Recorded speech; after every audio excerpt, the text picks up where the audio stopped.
ब्राह्मण समाज आणि इतर समाजाचा वाद हा राजकीय दृष्ट्या प्रेरित आहे असं विधान भाजप आमदार गोपीचंद पडळकरांनी केलं। महाराष्ट्रातल्या काही नेत्यांचा राज्यात सत्ता हमी योजनेचा कार्यक्रम अडचणीत येतो तेव्हा ते ब्राह्मण समाजाला टार्गेट करून इतर समाजाची माथी भडकवून मतं मिळवतात असा आरोप गोपीचंद पडळकर यांनी केला। मने ब्राह्मणाचा द्वेष करू नका आणि द्वेष करताना दात काढत बसायचं आणि टाळ्या वाजवायच्या हे उद्योग तुम्ही मागच्या 2 वर्षापूर्वी सांगली जिल्ह्यामध्ये बघितलेले आहेत। बघितलेत की नाही? बघितलेत ना?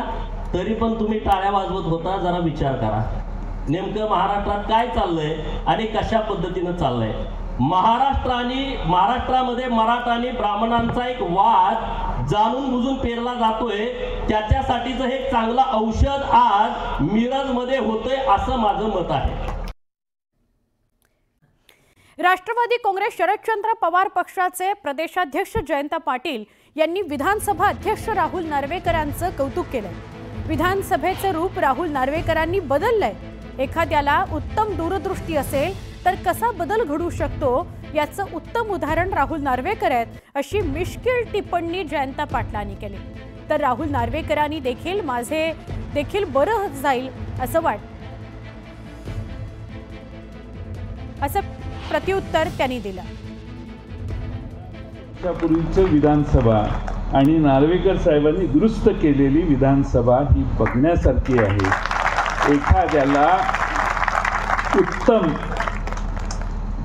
दृष्टी असली की कसा बदल होऊ शकतो याचं मूर्तिमंत उदाहरण म्हणजे नार्वेकर साहेबांची मागच्या काही वर्षाची कारकीर्द आहे। आणि त्यामुळं ते आज आमच्या सगळ्यांचा त्यांच्या हस्ते सत्कार झाला। तुमच्या सगळ्यांचे आभार की त्यांच्या हस्ते सत्कार झाल्यामुळे हे अधिवेशन माझं बरं जाईल माझं पण बरं जाईल असं वाटतं।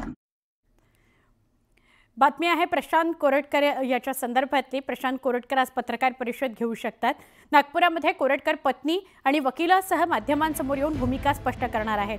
आधी कोल्हापूर मग नागपूर असा गुन्हा दाखल झाला आणि अजून एका ठिकाणी गुन्हा दाखल झालेला आहे प्रशांत कोरटकर याच्यावर। कोल्हापूरमध्ये जामीन अर्ज केला होता। त्या जामीन अर्जावर प्रशांत कोरटकरांना 10 मार्चपर्यंत अटक करू नका असं कोर्टानं म्हटलंय। त्यावर आज ते पत्रकार परिषद घेऊ शकतात असं समोर आलंय। प्रशांत कोरटकर, त्याची पत्नी पल्लवी कोरटकर आणि वकील हे एकत्रित येऊन पत्रकार परिषद नागपुरामध्ये घेतील असं कळतंय।